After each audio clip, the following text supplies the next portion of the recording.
संसद भवन में यह जो अपमान हुआ है, यह कोई पहली बार नहीं हुआ है। और असदुद्दीन ओवैसी साहब आते थे तो डंके की चोट पे बोलते थे और संसद में नए नए पहुंचे थे और उस वक्त भी उनको बाहर कुछ लोग विरोध करते हुए पाए गए और पीछे वहां पे एक सांसद आता है और आते ही सभी लोग सामने शांत हो जाते हैं। और उस सांसद का नाम क्या था पता है? शहाबुद्दीन साहब। अगर शहाबुद्दीन साहब आज अगर जिंदा होते तो हो सकता है रमेश बिदूरी को अपना चेहरा दिखाते ना तो वह अपना मुंह बंद कर लेता, क्योंकि इतना डर शहाबुद्दीन के लिए जो है संघियों के दिल में था। आज रमेश बिदूरी जो इतना बड़ा बात कह दिया, मैं शहाबुद्दीन साहब को मिस कर रहा हूं। अगर वह होते तो मैं गारंटी दे रहा हूं कि आज यह दिन हिंदुस्तान के संसद को देखना नहीं पड़ता। ऐसा है कि यह भी जो है ना, शहाबुद्दीन जो भागलपुर जेल से छूटे थे और उनके साथ 500 स्कॉर्पियो का जो काफिला आया था, वह काफिला आप जाके पता करिए हिंदुओं का था कि मुसलमानों का। सबसे ज्यादा हिंदू उनके फॉलोअर थे और फॉलोअर ही नहीं, उनको दिल से मानते थे, क्योंकि शहाबुद्दीन जब जब सिवान में रहे हैं तब तब हिंदू मुस्लिम होने नहीं दिए हैं और सिवान को कई बार दंगों से बचाया है। आपको यह भी बता दें कि सिवान का जो होता है ना जिला अध्यक्ष, वह लीलावती गिरी को बनाए थे। और लीलावती गिरी कौन है? यह एक हिंदू लेडी है। तो कहीं ना कहीं जो हिंदू मुस्लिम का आरोप लगाते हैं वह जो है संघी है। उनको जो है एक मुसलमान चाहिए जिसको बदनाम किया जा सके और वह बदनाम करके जो है अपना राजनीतिक रोटी सेका जा सके। लेकिन दानिश अली, उनको भी समझना चाहिए कि उनका माइक तो ऑन था, वह क्यों नहीं जवाब दे के आए? वह बाहर आके आंसू बहा रहे हैं कि हमको ऐसा शब्द बोल दिया गया, मैं एक सांसद हूं, इतना लोग वोट दे के जिताया है, तब मुझे शब्द ऐसे बोले जा रहे हैं। एक आम मुसलमान के बारे में मैं सोचता हूं तो रोंगटे खड़े हो जाते हैं। दानिश अली को वहीं पे जवाब देना चाहिए। ये बाद में जो रोना रो रहे हैं ना, यह रोना नहीं रोना चाहिए। उनको समझना चाहिए कि वह किसके कौम से है। इमाम हुसैन की शहादत आपको याद है?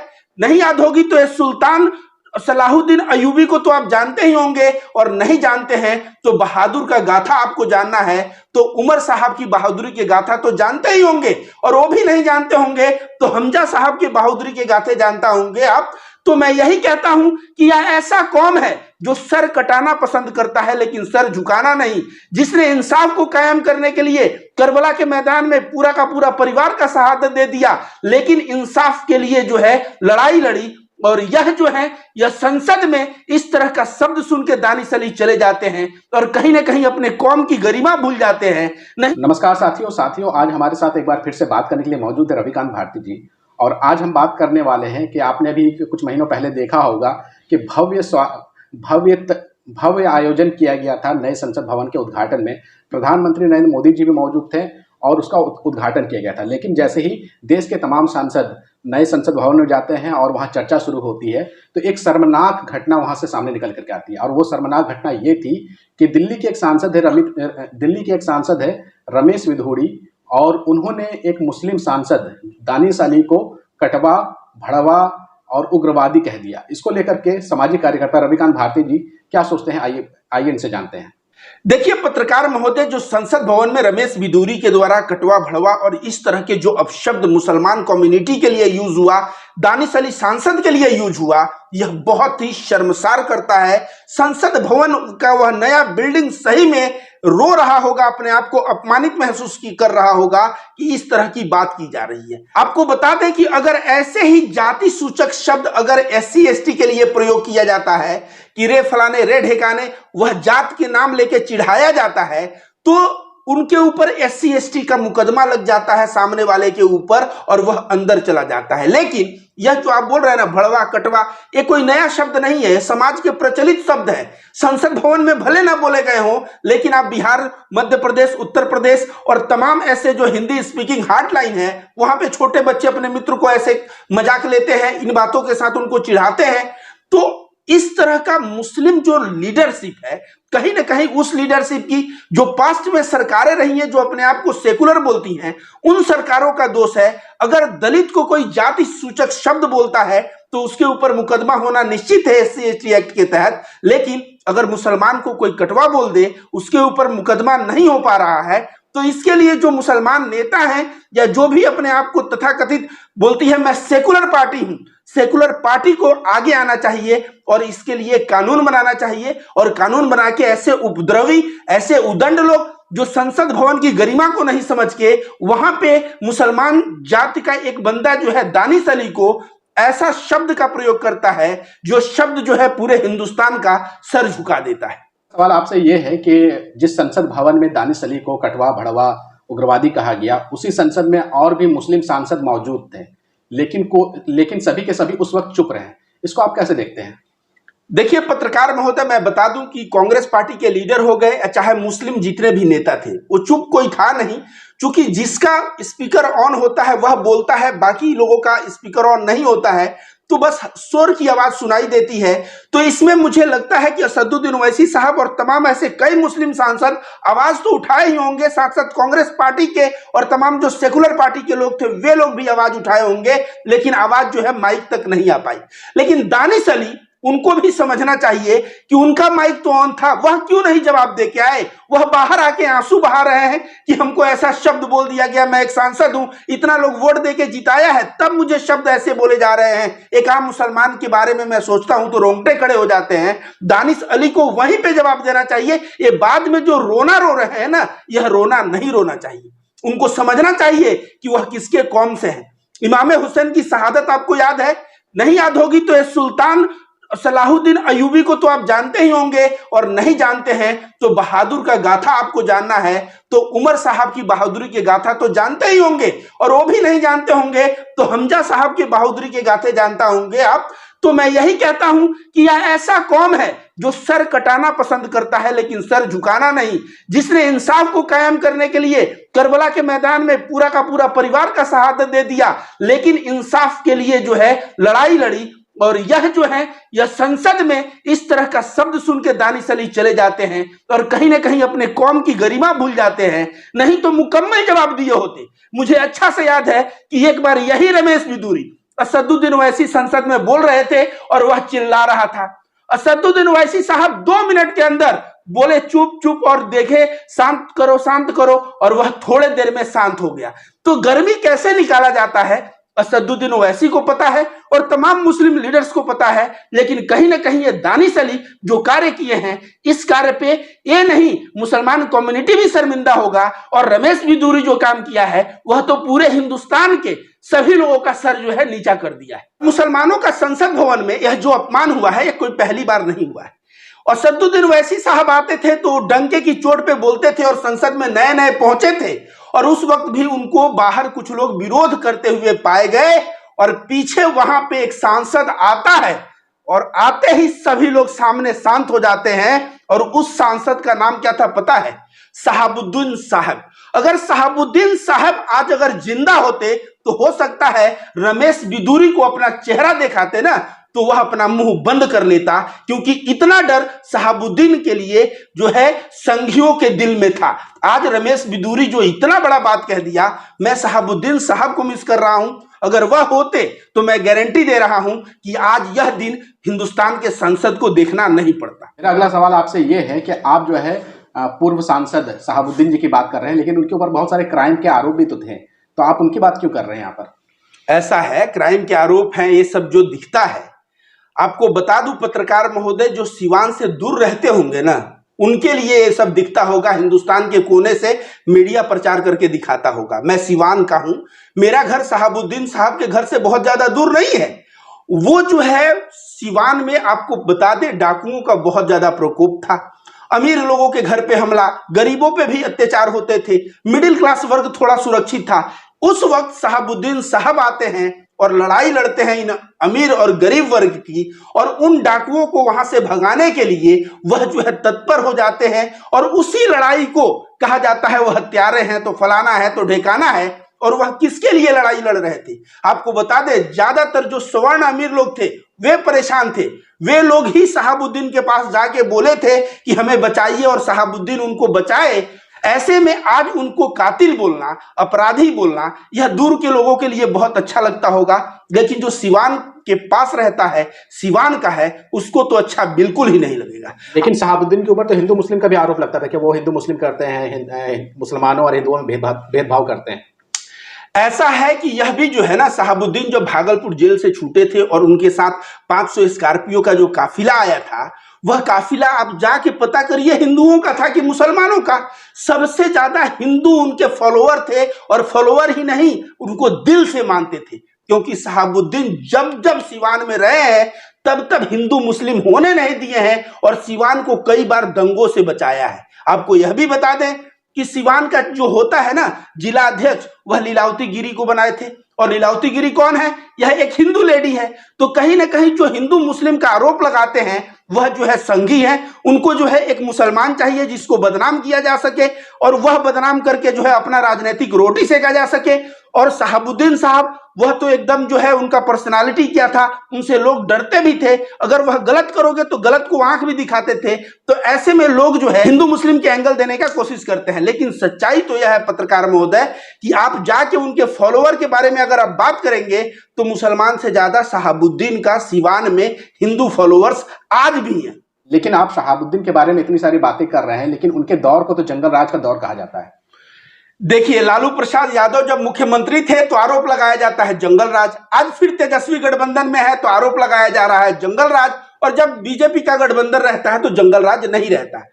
सीवान में अगर कोई जंगल राज का आरोप लगाता है, लालू यादव को कहता है, तो उस वक्त ये भी तो जाके देखो कि लालू प्रसाद यादव ने किस तरह से दलित, पिछड़े, कमजोर और कुचले, वंचित लोगों को अधिकार दिलवाया। इस पे कभी कोई बात किया है? अब जहां तक बात रही शहाबुद्दीन के दौर में जंगल राज, तो पहले तो मैं लालू प्रसाद यादव को सैल्यूट करता हूं, और दूसरा शहाबुद्दीन साहब को सैल्यूट करता हूं, क्योंकि आपको बता दें कि अगर आप सिवान शहर चले जाएंगे आज की डेट में, तो सिवान शहर ऐसा दिखता है जैसे रो रहा हो, शहर में कुछ कमी हो ऐसा लगता है। और शहाबुद्दीन के समय का सिवान, जगमगाता हुआ सिवान, ऐसा सिवान था कि लग रहा था सूर्योदय वाला सिवान था।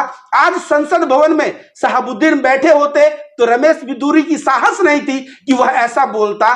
तो जो संसद भवन में इतना बड़ा जो है बदलाव आज हो गया उनके नहीं रहने से, कहीं ना कहीं उनकी कमी पूरे देश को खल रही है। और सिवान के जमीन से थे तो सिवान को तो उनकी कमी खलेगी, और खल रही है उनकी कमी। पत्रकार महोदय, एक बात आप अपने दिमाग में बैठा लीजिए कि जो भी लोग दलित का अधिकार दिलवाया है, पिछड़े वंचितों का अधिकार दिलवाया है, उसको पाकिस्तानी घोषित करने में अंधभक्तों का टोला लगा रहता है।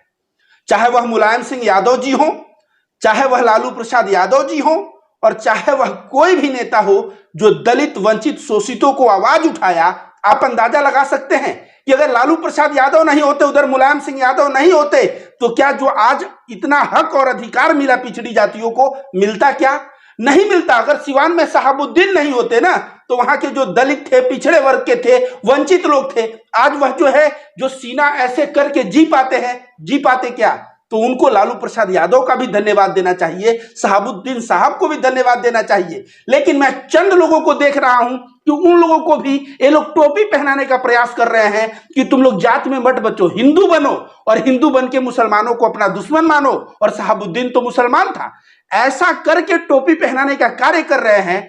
लेकिन जो लालू प्रसाद यादव जी के कैडर के लोग हैं, वो अभी बूढ़े हो चुके हैं, लेकिन कनैठी लगाते हैं अपने दलित बच्चों को, पिछड़े बच्चों को, कि भैया सुधर जाओ, यह आदमी ने यह किया और यह आदमी नहीं होता तो आज जो है तुम्हारी स्थिति समाज में वही दबे कुचले की तरह होती।